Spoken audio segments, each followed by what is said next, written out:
بسم اللہ الرحمن الرحیم نحمدہ ونصلی ونسلم علی رسولہ الکریم واشہد ان لا الہ الا اللہ وحدہ لا شریک لہ واشہد ان محمدا عبدہ ورسولہ اما بعد۔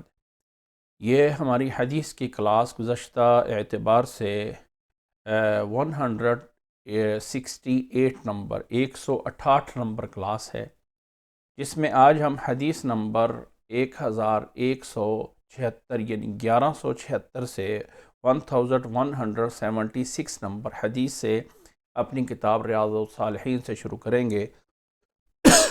اللہ سے دعا ہے کہ اللہ تعالیٰ ہمیں سننے، سمجھنے اور عمل کرنے کی توفیق عطا فرمائے۔ یاد رکھ لیں کہ یہ جو چیپٹر چل رہا ہے پیچھے سے، یہ ہے کہ رات کی نماز، تہجد کی نماز آپ صلی اللہ علیہ وسلم کی کتنی ہوتی تھی، آپ صلی اللہ علیہ وسلم تہجد کی نماز کیسے پڑھتے تھے، کتنی رکعات ہوتی تھی اور ان کو کس ٹائم پہ ادائیگی کرتے تھے۔ جو گزشتہ کلاس گزری ہے اس کا خلاصہ یہ ہے کہ آپ صلی اللہ علیہ وسلم کی تہجد کی نماز ساری رات کسی ٹائم پہ بھی پڑھ سکتے ہیں۔ عشاء کی نماز کے بعد سے لے کے فجر کی اذان تک کسی ٹائم پہ تہجد کی نماز پڑھی جا سکتی ہے، چاہے شروع میں، درمیان میں، آخر میں۔ ہاں زیادہ فضیلت آخر میں ہے، ثواب زیادہ ہے، لیکن تہجد کسی ٹائم پہ بھی پڑھی جا سکتی ہے، نمبر 1۔ نمبر 2، آپ صلی اللہ علیہ وسلم کی جو تہجد کی نماز کی رکعات جو مسنون ہے وہ 11 رکھتے ہیں، جس میں جو ہے وہ 8 آپ صلی اللہ علیہ وسلم نفل ہوتے تھے اور 3 آپ صلی اللہ علیہ وسلم وطر جو ہے وہ پڑھتے تھے۔ یہ رمضان میں اور غیر رمضان میں، جو رمضان میں تراویح ہوتی ہیں وہ بھی تہجد ہی ہوتی ہے۔ ایسی کوئی نماز نہیں ہے تراویح کی جو تہجد کے الگ ہو۔ آپ صلی اللہ علیہ وسلم نے جو اپنی زندگی میں تراویح پڑھائی ہیں، وہ آپ صلی اللہ علیہ وسلم نے رات قیام اللیل، عربی میں اس کو تراویح نہیں بلکہ قیام اللیل کہا جاتا ہے، رات کا قیام، اور وہ آپ صلی اللہ علیہ وسلم نے 3 راتوں میں جماعت کے ساتھ پڑھائی ہے۔ ایک دفعہ آپ صلی اللہ علیہ وسلم نے عشاء کے فوری بعد پڑھائی، اگلے دن آپ صلی اللہ علیہ وسلم نے رات کے درمیان کے حصے میں پڑھائی، تیسرے دن آپ صلی اللہ علیہ وسلم نے رات کے آخری حصے میں پڑھائی، یہاں تک کہ صحابہ فرماتے ہیں کہ ہمیں ڈر لگ گیا کہ کہیں ہماری سحری نہ رہ جائے۔ تو آپ صلی اللہ علیہ وسلم نے یہ تہجد کی نماز کی ٹائمنگ ہے اور تہجد کی نماز کا وقت ہے اور تہجد کی نماز کی رکعات ہیں، یہ ہیں آپ صلی اللہ علیہ وسلم سے مسنون۔ باقی اس مسنون میں طریقہ جو ایڈ ہے وہ یہ ہے کہ آپ صلی اللہ علیہ وسلم کے بارے میں حضرت عائشہ فرماتی ہیں کہ لا تسأل عن حسنہن وطولہن، کہ کتنے خوبصورت اور لمبے طریقے سے آپ پڑھتے تھے، ان کا تو سوال ہی نہ کیجیے۔ کتنی لمبی لمبی رکعتیں، لمبے لمبے رکوع، لمبے لمبے سجدے کرتے تھے۔ تو وہ 8 رکعتیں بھی ہیں اور ساتھ ان کی لمبائی اور خوبصورتی بھی ہے، یہ آپ صلی اللہ علیہ وسلم کا مسنون۔ اب یہ ہے کہ ہم کہیں کہ 8 رکعتیں پڑھ لیں، یا کوئی کہتے ہیں کہ 20 رکعتیں پڑھ لیں اور آپ صلی اللہ علیہ وسلم کا وہ جو لمبی اور خوبصورت ہونا تھا وہ چھوڑ دیا جائے، تو نہ وہ سنت ہے نہ وہ سنت ہے۔ سنت پوری یہ ہے کہ آپ کم 8 پڑھیں اور ان کو اچھے انداز سے پڑھیں، اور پھر 3 وطر ہیں، یہ آپ صلی اللہ علیہ وسلم کا مسنون عمل ہے۔ جو اصل سنت طریقہ ہے وہ یہ ہے۔ یہ ہے گزشتہ باب کا خلاصہ۔ باقی آپ صلی اللہ علیہ وسلم رات کے کسی حصے میں بھی پڑھتے تھے، کسی حصے میں بھی سوتے تھے، اور آپ صلی اللہ علیہ وسلم فجر سے پہلے فجر کی 2 سنتیں پڑھ کے تھوڑی دیر کے لیے دائیں کروٹ پہ آپ صلی اللہ علیہ وسلم لیٹ لیتے تھے۔ یہ ہے جو گزشتہ ہم نے اس سے پہلے کی حدیثیں پڑھی ہیں ان کا خلاصہ۔ آج جو روایت شروع ہو رہی ہے وہ روایت شروع ہو رہی ہے حضرت حذیفہ رضی اللہ تعالی عنہ سے۔ وعن حذیفہ رضی اللہ عنہ انہ قال صلیت مع النبی صلی اللہ علیہ وسلم ذات لیلہ۔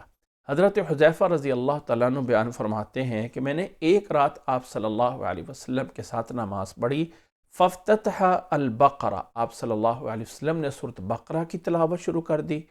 فقلت یرکع عند المئۃ، میں نے سوچا کہ آپ صلی اللہ علیہ وسلم 100 آیتیں پڑھ کے رکوع کر لیں گے۔ ثم مضى، لیکن آپ صلی اللہ علیہ وسلم آگے چلتے رہے۔ فقلت یصلی بها فی الرکعۃ، میں نے سوچا کہ شاید پوری رکعت میں سورۃ بقرہ پڑھ لیں گے۔ فمضى، آپ نے تو سورۃ بقرہ پڑھ کے اگلی سورہ شروع کر دی۔ فقلت یرکع بها، میں نے کہا کہ شاید آپ اس پہ رکوع کر لیں گے۔ ثم افتتح سورۃ النساء، آپ صلی اللہ علیہ وسلم نے یعنی صورت بقرہ پہ سوچا کہ رکوع کر لیں گے، تو آپ صلی اللہ علیہ وسلم آگے شروع ہو گئے اور پھر اگلی صورت شروع کی، صورت النساء، یعنی صورت بقرہ کے بعد آپ صلی اللہ علیہ وسلم نے صورت بقرہ پڑھی اور پھر ایک صورت چھوڑ کے جمپ کر کے اگلی صورت نساء کی تلاوت شروع کر دی۔ فقرأها، آپ صلی اللہ علیہ وسلم نے اس کو بھی ایک رکعت میں پڑھ دیا۔ ثم افتتح آل عمران، پھر پیچھے ہٹ کے صورت آل عمران کی تلاوت شروع کر دی۔ فقرأها، اور اس کو تلاوت فرما دیا۔ یقرأ مترسلا، آپ صلی اللہ علیہ وسلم آہستہ آہستہ قرات کرتے تھے۔ اذا مر بآیت فیہا تسبیح، اگر کوئی ایسی آیت سے گزرے جس میں اللہ کی تسبیح ہوتی تو سبح، آپ صلی اللہ علیہ وسلم سبحان اللہ کہہ لیتے۔ وَإِذَا مَرَّ بِسُؤَالٍ، اور اگر کسی ایسی آیت سے گزرتے جس میں اللہ تعالیٰ سے کوئی سوال کرنا ہوتے تو سأل، اللہ تعالیٰ سے کوئی سوال کر لیتے۔ وَإِذَا مَرَّ بِتَعَوُّذٍ، اور اگر کسی پناہ لینے والی چیز سے گزرتے تو تعوذہ، تو آپ صلی اللہ علیہ وسلم دعوذ یعنی پناہ مانگ لیتے۔ ثم رکع، پھر رکوع کیا۔ فجعل یقول، آپ صلی اللہ علیہ وسلم رکوع میں پڑھنے لگے سبحان ربی العظیم۔ فکان رکوعہ، آپ صلی اللہ علیہ وسلم کا رکوع جو ہے نحوا من قیامی، جتنا لمبا قیام تھا اتنا لمبا رکوع کیا۔ ثم قال سمع اللہ لمن حمدہ، پھر فرمایا سمع اللہ لمن حمدہ ربنا لک الحمد۔ ثم قام طویلا، پھر آپ اتنا لمبا کھڑا ہوئے جتنا لمبا رکوع کیا تھا۔ ثم سجد، پھر آپ نے سجدہ کیا۔ فقال، پھر سجدے میں فرمایا سبحان ربی الاعلی، یہ پڑھتے رہے۔ فکان سجودہ قریبا من قیامہ، آپ کا سجدہ بھی آپ کے قیام کے قریب تھا۔ رواہ مسلم، اس کو مسلم نے روایت کیا ہے۔ اللہ اکبر، یعنی اتنا لمبا آپ صلی اللہ علیہ وسلم نے سورت بقرہ جو تقریباً 2.5 سپارے کی ہے، سورت نساء جو 1 سپارے کے قریب کی ہے، اور سورت آل عمران جو 1 سپارے کے قریب کی ہے، یعنی 1.5 سپارے کے قریب کی یہ صورتیں ہیں۔ ٹوٹل جو ہے وہ آپ صلی اللہ علیہ وسلم نے سورت بقرہ، سورت نساء، سورت آل عمران اتنی پڑھی آپ صلی اللہ علیہ وسلم نے، گویا کہ 5 سپارے آپ صلی اللہ علیہ وسلم، تقریباً 5.5 پارے کے قریب آپ نے ایک رکعت میں تلاوت فرمائی، اور آپ صلی اللہ علیہ وسلم آہستہ آہستہ پڑھتے، پھر اتنا لمبا رکوع کیا، پھر اتنا لمبا قیام کیا، پھر اتنا لمبا سجدہ کیا۔ اس طرح کر کے آپ صلی اللہ علیہ وسلم جو ہے وہ اپنی نماز پڑھتے تھے۔ اللہ اکبر، اتنی رات کی لمبی نماز پڑھا کرتے تھے۔ یہ ایک دفعہ آپ صلی اللہ علیہ وسلم نے ایسا بھی کیا ہے، اور یہ روایت بھی صحیح مسلم میں ہے، اور روایت کرنے والے بھی حضرت حذیفہ رضی اللہ تعالیٰ عنہ ہے کہ آپ ساتھ۔ اب یہاں پہ ایک بات اور بھی سمجھنے والی اس حدیث میں، کچھ لوگ پوچھتے ہیں کہ کیا قرآن مجید کی تلاوت میں ترتیب رکھنا ضروری ہے؟ یاد رکھ لیں کہ سورت کے اندر آیتوں کی ترتیب رکھنا لازم ہے۔ ایسا نہیں کر سکتے کہ پہلے آگے کی آیت پڑھیں پھر پیچھے کی آیت پڑھ لیں، نہیں، آیتوں میں ترتیب رکھنا ضروری ہے، لیکن صورتوں میں ترتیب رکھنا ضروری نہیں ہے۔ اب آپ صلی اللہ علیہ وسلم نے پہلے سورت بقرہ پڑھی، پھر سورت آل عمران چھوڑ کے آگے سورت نساء پڑھی، پھر واپس آ کے سورت آل عمران پڑھی۔ تو صورتوں کی جو ترتیب ہے پڑھنے میں نماز میں وہ کچھ ضروری نہیں ہے۔ آپ اگر پہلی رکعت میں آپ سورت قل اعوذ برب الناس پڑھ لیتے ہیں اور پھر دوسری رکعت میں سورت فلق پڑھ لیتے ہیں، جائز ہے۔ صورتوں کی ترتیب ضروری نہیں ہے، آیتوں کی ترتیب ضروری ہوتی ہے۔ یہ یاد رکھ لیں کہ اللہ کے نبی صلی اللہ علیہ وسلم سے ایسی کوئی پابندی نہیں ہے کہ آپ پہلی رکعت میں پچھلی سورت پڑھیں اور اگلی رکعت میں پھر کوئی آگے کی سورت پڑھیں، پیچھے کی نہیں پڑھ سکتے ہیں۔ خود آپ صلی اللہ علیہ وسلم نے ایسا جو ہے وہ کیا ہے۔ اللہ تعالیٰ میں سمجھنے کی توفیق عطا فرمائے۔ اس سے اگلی روایت ہے، وعن جابر رضی اللہ عنہ انہ قال سئل رسول اللہ صلی اللہ علیہ وسلم ای الصلاة افضل قال طول القنوت، رواہ مسلم۔ حضرت جابر رضی اللہ تعالیٰ عنہ فرماتے ہیں کہ آپ صلی اللہ علیہ وسلم سے پوچھا گیا سب سے افضل نماز، یعنی کون سی نماز پڑھنے کا افضل طریقہ کیا ہے؟ آپ صلی اللہ علیہ وسلم نے فرمایا افضل کیا ہے؟ طول القنوت، اس میں لمبا قیام ہو، لمبا قیام کیا جائے، اور قیام میں پھر لمبے قیام میں کیا کیا جاتا ہے؟ اس میں پھر قرات لمبی کی جاتی ہے، لمبا قیام کیا جائے۔ یہ ہے نماز کا افضل نماز پڑھنے کا طریقہ، اور یہ روایت مسلم میں ہے۔ اگلی روایت ہے وعن عبداللہ بن عمر بن العاص رضی اللہ عنہما ان رسول اللہ صلی اللہ علیہ وسلم قال احب الصلاة الى اللہ صلاة داود واحب الصيام الى اللہ صيام داود كان ينام نصف الليل ويقوم ثلثه وينام سدسه ويصوم يوما ويفطر يوما متفق علیہ۔ حضرت عبداللہ بن عمر بن العاص فرماتے ہیں کہ آپ صلی اللہ علیہ وسلم نے فرمایا سب سے افضل طریقہ جو رات کی نماز کا ہے یا نفل نماز کا ہے یا روزوں کا ہے، افضل الصلاۃ وہ ایسے ہے جیسے کہ حضرت داؤد علیہ السلام رات کو نماز پڑھتے تھے۔ وَأَحَبُّ الصِّيَامِ إِلَى اللَّهِ، اور اللہ کو جو سب سے نفلی روزے پسند ہیں جیسے حضرت داؤد علیہ السلام کرتے تھے۔ کیسے کرتے تھے صیام داؤد؟ کیسے کرتے تھے رات کو؟ کان ینام نصف اللیل، پہلے آدھی رات سو لیتے، وَيَقُومُ ثُلُثَهُ، پھر رات کا تیسرا حصہ جو ہے وہ قیام کرتے، ٹھیک ہے؟ پہلے آدھا حصہ سو لیا، پھر تیسرا حصہ قیام کرتے، وَيَنَامُ سُدُسَهُ، اور پھر جو تھوڑا سا باقی بچتا ہے نا، وہ چھٹا حصہ بچ جاتا ہے، یعنی 50% سو لیا، ٹھیک ہے؟ 30% جو ہے وہ نماز پڑھ لی، پھر باقی بچ جاتا ہے 20%، وہ جو ہے وہ سو لیا۔ تو 50% پہلے سو لیا، پھر جو ہے وہ 30% جو ہے وہ جاگ لیا، پھر 20% جو ہے وہ سو لیا۔ تو وہ 30% جو ہے وہ جاگ نماز پڑھنا، فرمایا یہ ہے داؤد علیہ السلام کا جو افضل طریقہ تھا۔ آدھی رات سوتے، تیسرا حصہ قیام کرتے، پھر آخری چھٹا حصہ جو ہے وہ بچتا ہے، وہ جو ہے پھر سے سو لیتے۔ وَيَصُومُ يَوْمًا وَيَفْطِرُ يَوْمًا، اسی طرح ایک دن روزہ رکھتے تھے، ایک دن چھوڑتے تھے، ایک دن رکھتے تھے، ایک دن چھوڑتے تھے۔ یہ ہے اللہ کے فرمایا اللہ تعالیٰ کو سب سے زیادہ محبوب رات کی نماز پڑھنے کا ٹائم اور طریقہ، اور اسی طرح نفل روزے رکھنا سب سے زیادہ اللہ کو یہ محبوب ہے۔ متفق علیہ، حدیث متفق علیہ۔ اگلی روایت ہے وعن جابر رضی اللہ عنہ انہ قال سمعت رسول اللہ صلی اللہ علیہ وسلم یقول ان فی اللیل لساعۃ، رات میں ایک ایسی گھڑی ہے، ایک ایسا ٹائم ہے، لا یوافقها رجل، نہیں کوئی مسلمان اس گھڑی میں پہنچتا، یسأل اللہ تعالی خیرا من امر الدنیا والآخرہ، کہ وہ اللہ تعالیٰ سے مانگتا ہو دنیا کے معاملے کی کوئی خیر اور بھلائی یا آخرت کی کوئی خیر اور بھلائی، الا اعطاہ ایاہ، مگر اللہ تعالیٰ اس کو ضرور وہ عطا کر دیتے ہیں۔ وَذَلِكَ كُلَّ لَيْلَةٍ، اور یہ ہر رات میں ایک گھڑی ہوتی ہے، ہر رات میں ایک ٹائم ہوتا ہے جس ٹائم پہ اللہ سے جو مانگو اللہ دیتا ہے، جو مانگو اللہ دیتا ہے۔ وہ ہر رات میں ایک تھوڑا سا ٹائم ایسا ضرور آتا ہے۔ روایت کیا اس کو صحیح مسلم نے۔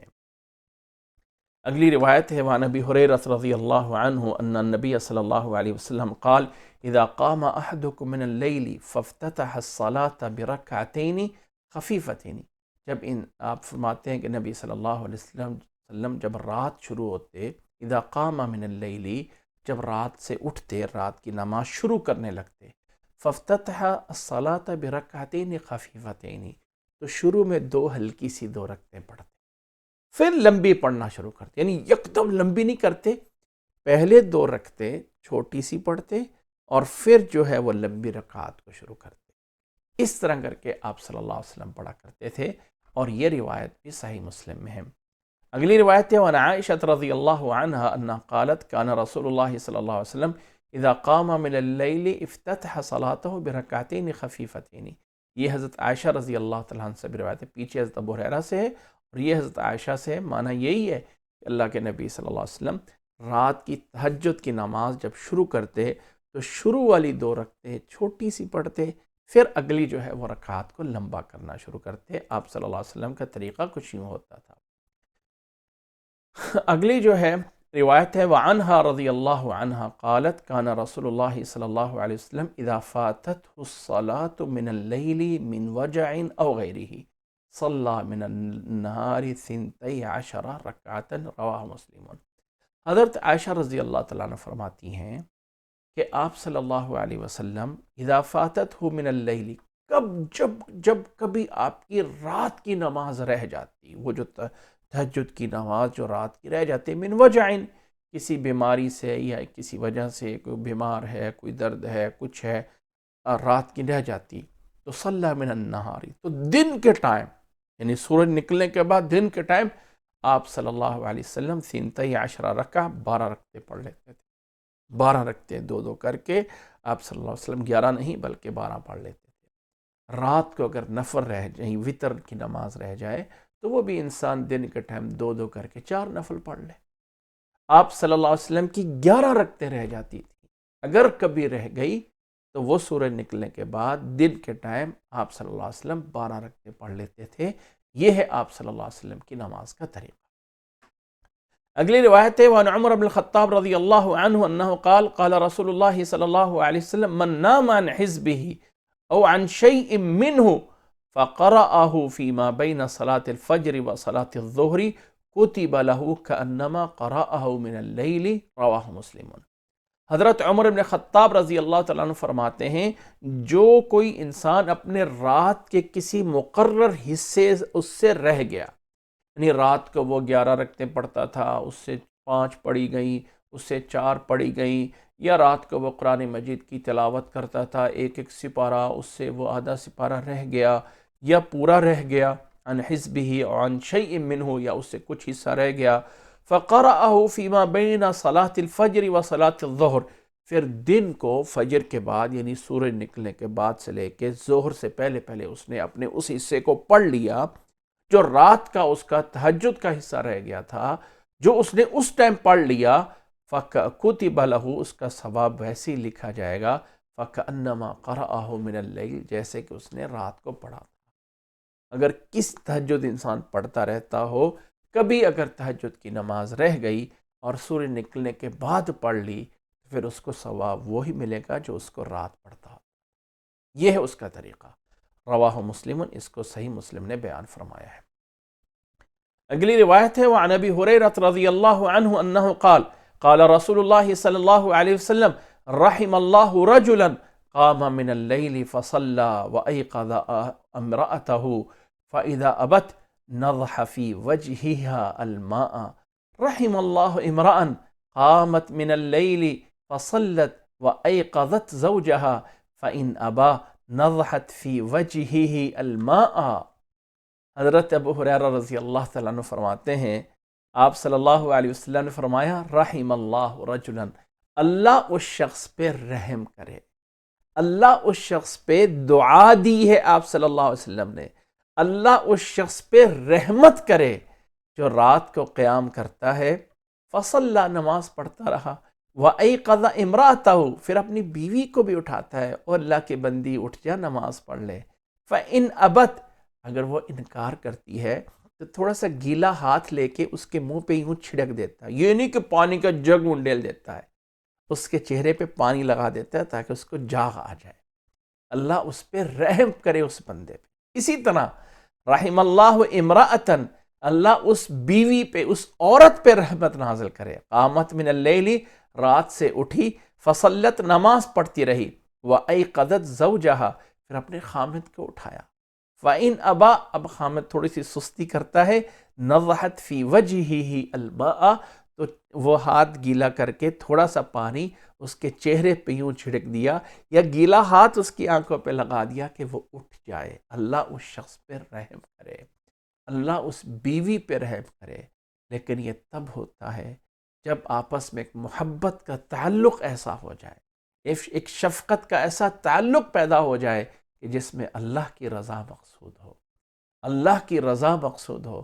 رات کو جاگ آ جاتی ہے، اٹھ کے نفل نماز پڑھتے ہیں، کبھی کبھی بیوی پہلے اٹھ جاتی ہے، کبھی خامد پہلے اٹھ جاتا ہے، وہ خود اٹھ کے پڑھ رہا ہے، اب تھوڑا سا ٹائم رہ گیا، بیوی کو کہا اللہ کے بندی تو بھی اٹھ جا، نہیں اٹھ رہی ہے، تھوڑا سا ہاتھ گیلا کیا، چہرے پہ یوں کر دیا، اٹھ جا اب نماز پڑھ لے، یا بیوی پہلے اٹھ گئی، نماز پڑھتی رہی، اور پھر دیکھا لیٹ ہو رہا ہے، خامد کو بھی اٹھا دوں، وہ تھوڑا سا اون کر رہا ہے، تو ہاتھ گیلا کر کے اس کے چہرے پہ یوں کر دیا کہ وہ اٹھ جائے، اللہ اس شخص پہ، اس خامد بیوی پہ رحم فرمائے۔ اللہ کے نبی صلی اللہ علیہ وسلم کی دعا ہے، یعنی اللہ رحمت کرتا ہے ایسے خامد بیوی پہ جن کے درمیان یہ محبت کا تعلق ہوتا ہے، اس طرح کر کے رات کو اللہ کی عبادت کرتے ہیں۔ یہ حدیث ابو داود میں ہے، صحیح سند کے ساتھ موجود ہے۔ اگلی روایت ہے وعن ابی سعید الخدری، انہی سے، اور ابو سعید خدری رضی اللہ عنہما فرماتے ہیں کہ آپ صلی اللہ علیہ وسلم نے فرمایا اذا ایقظ الرجل اہلہ من اللیل فصلیا، جب انسان اپنی بیوی کو بھی، گھر والوں کو بھی رات کو اٹھاتا ہے اور پھر نفل پڑھتے رہتے ہیں، او صلی، یا وہ نماز اٹھ کے پڑھتا ہے، رکعتین جمیعاً، یعنی او صلی رکعتین جمیعاً، یا 2 رکعتیں اکٹھے ہو کے پڑھتے ہیں، کتبا فی الذاکرین والذاکرات، اللہ تعالیٰ ان کا ان لوگوں میں شمار کر دیتا ہے، جیسے قرآن مجید میں آتا ہے نا، والذاکرین اللہ کثیرا والذاکرات، وہ لوگ جو اللہ کا ذکر کرنے والے ہیں، وہ عورتیں جو اللہ کا ذکر کرنے والی ہیں، ان کا شمار ان میں لکھ دیا جاتا ہے۔ جو خامد بیوی رات کو اٹھتے ہیں، اٹھ کے کم از کم 7 2 رکعتیں نفل پڑھ لیتے ہیں، اللہ ان کو ذاکرین میں لکھ دیتا ہے۔ روایت کے اس کو ابو داود نے صحیح سند کے ساتھ۔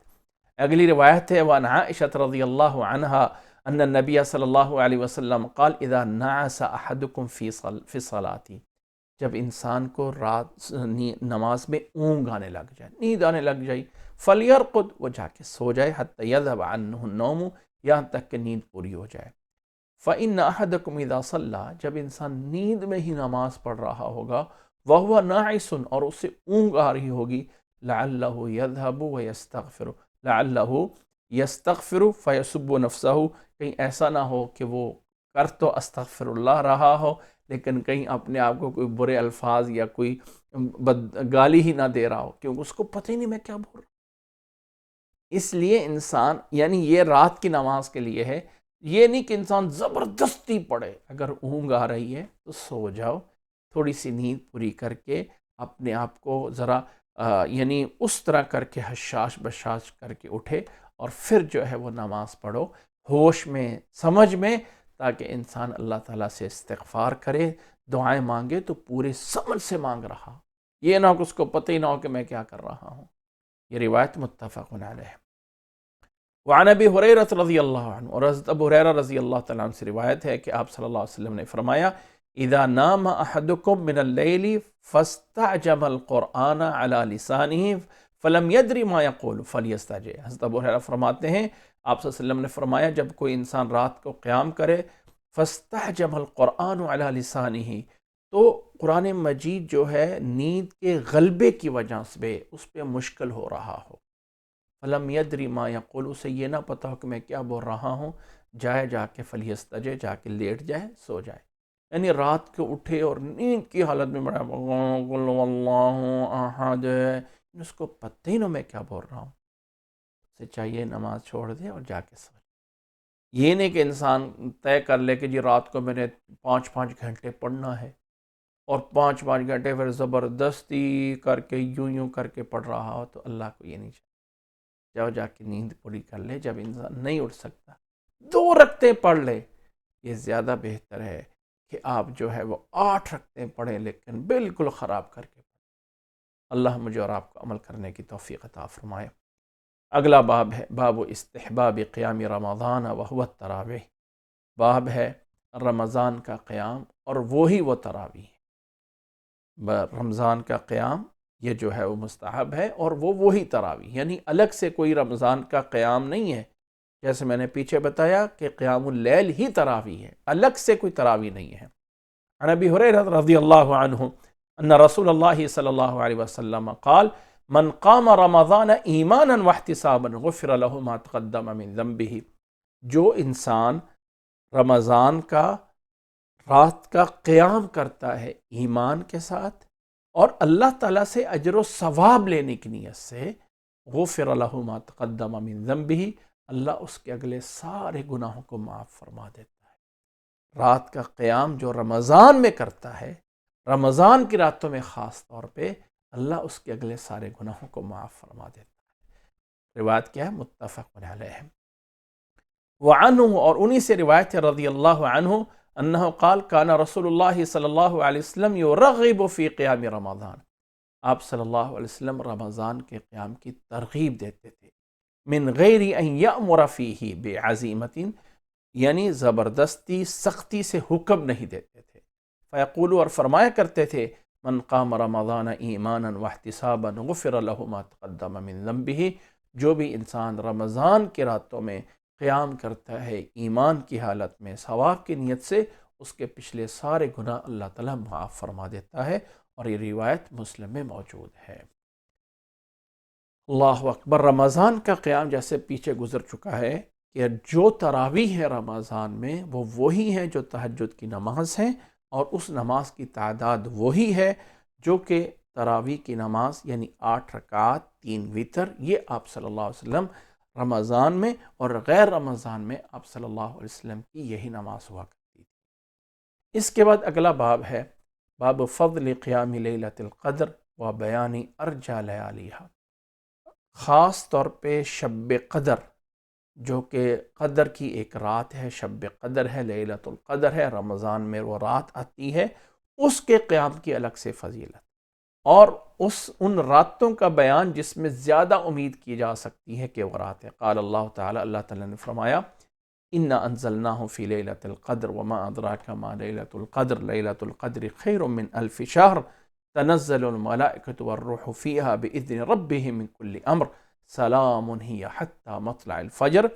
اللہ تعالیٰ نے اس صورت میں فرمایا ہے کہ ہم نے اس قرآن مجید کو اس لیلۃ القدر یعنی عزت والی رات میں نازل کیا ہے، اور آپ کو کیا پتہ کہ عزت والی رات کیا ہے؟ لیلۃ القدر خیر من الف شہر، یہ لیلۃ القدر 1000 رات کی عبادت سے افضل ہے، اس میں عبادت کرنا، اور یہ رات فجر کے طلوع ہونے تک سلامتی کے ساتھ رہتی ہے۔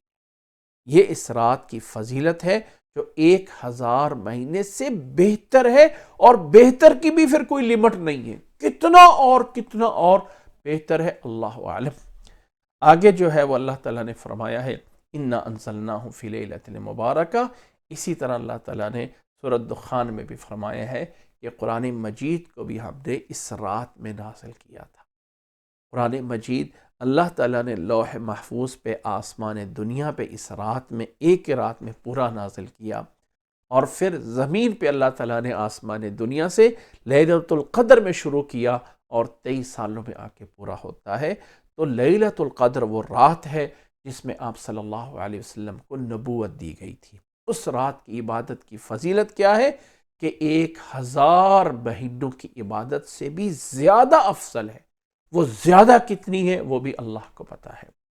آگے جو ہے روایت اس بارے میں، عن ابی ہریرہ رضی اللہ عنہ انہ قال عن النبی صلی اللہ علیہ وسلم انہ قال من قام لیلۃ القدر ایمانا واحتسابا، رمضان کے قیام کی بھی فضیلت ہے، اسی طرح اگر کسی انسان نے لیلۃ القدر کی رات کو قیام کر لیا، غفر لہ ما تقدم من ذنبہ، اللہ اس کے اگلے سارے گناہوں کو معاف فرما دے۔ اور یہ حدیث بھی متفق علیہ ہے، بخاری اور مسلم میں موجود ہے۔ اگلی روایت وعن ابن عمر رضی اللہ عنہما ان رجالا من اصحاب النبی صلی اللہ علیہ وسلم ارو لیلۃ القدر فی المنام فی السابع الاواخر۔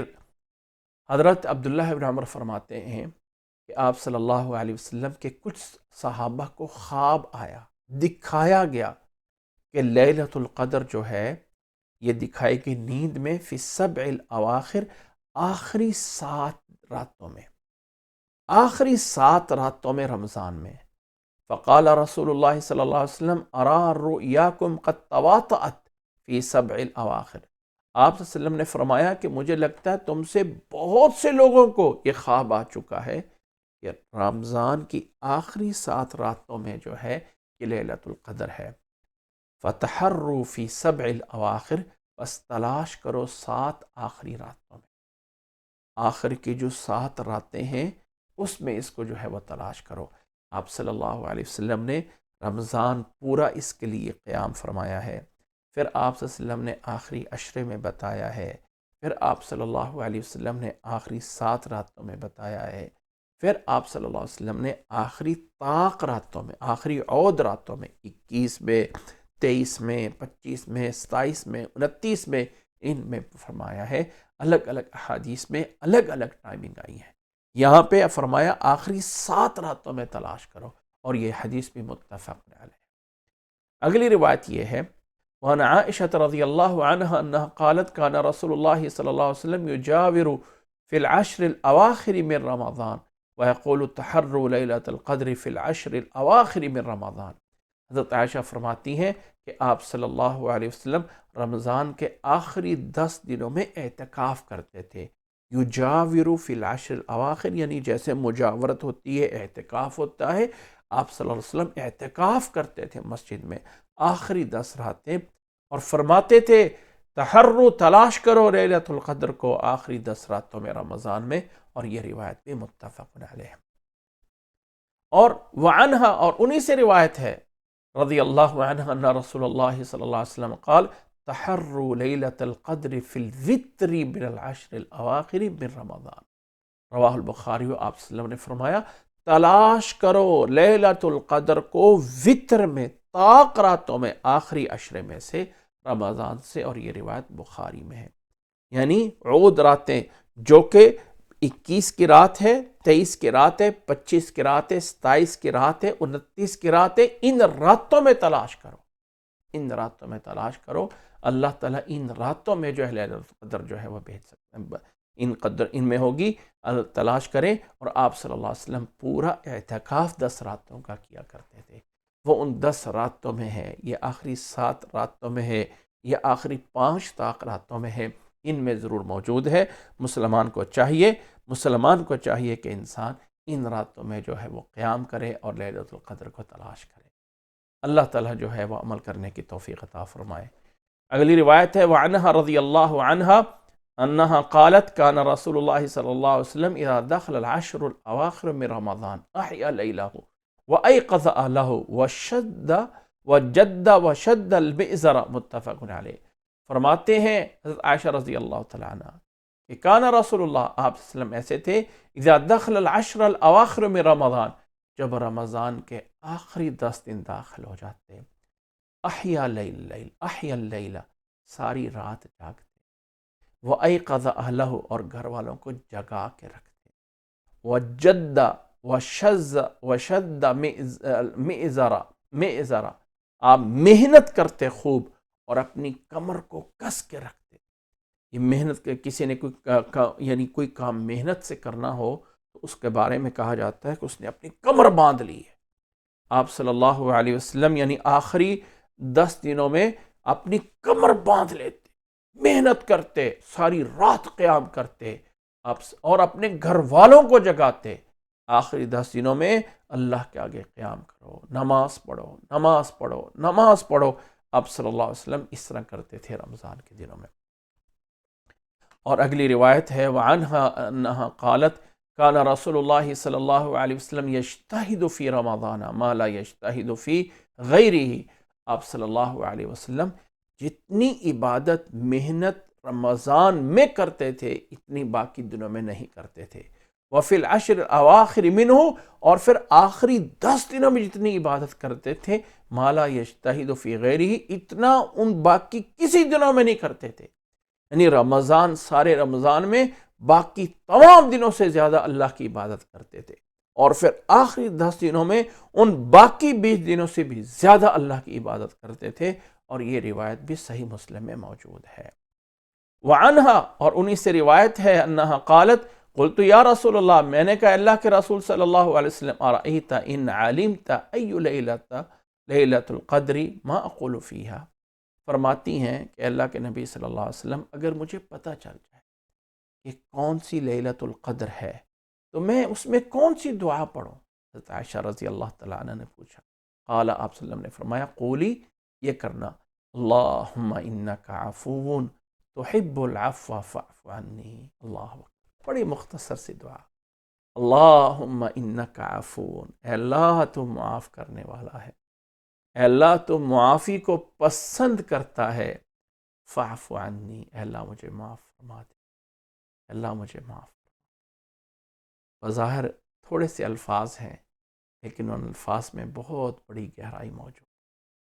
آپ صلی اللہ علیہ وسلم نے کوئی لمبی دعائیں نہیں سکھائی ہیں، بس اللہ اگر مجھے اور آپ کو معاف کر دے تو اس سے بڑھ کر کوئی اور بڑی چیز نہیں چاہیے۔ اے اللہ تو معافی دینے والا ہے، اے اللہ تو معافی کو پسند کرتا ہے، اے اللہ مجھے معاف فرما، اے اللہ مجھے معاف فرما دے۔ یہی دعا پڑھتے رہیں، یہی وہ خاص دعا، لمبی لمبی 2 گھنٹے کی دعائیں کرنے کی بجائے ہر کوئی انسان اس کو پڑھتا رہے، اس سے بڑی کوئی دعا نہیں ہے۔ دنیا آخرت کی سب بھلائیاں اس میں موجود ہیں۔ جس کو اللہ معاف کر دے، اللہ اس کے سارے کام کر دے گا۔ اللہ مجھے اور آپ کو لیلۃ القدر نصیب عطا فرمائے۔ یہاں آ کے یہ سارے ابواب رمضان کے، رات کے قیام کے، لیلۃ القدر کے پورے ہوتے ہیں، اور یہاں سے آگے سے پھر زندگی کے دوسرے آداب جو ہے ان کے فضائل شروع ہوتے ہیں۔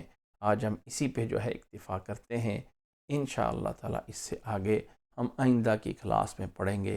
اللہ سے دعا ہے کہ اللہ تعالیٰ ہم نے جو کچھ سنا ہے اللہ ہمیں اس پہ عمل کرنے کی توفیق عطا فرمائے، اور اللہ تعالیٰ ہمیں جو ہے ان تمام باتوں کو آگے تمام لوگوں تک پہنچانے کی توفیق عطا فرمائے۔ جزاکم اللہ احسن الجزاء، وآخر دعوانا ان الحمد للہ رب العالمین۔ السلام علیکم ورحمۃ اللہ وبرکاتہ۔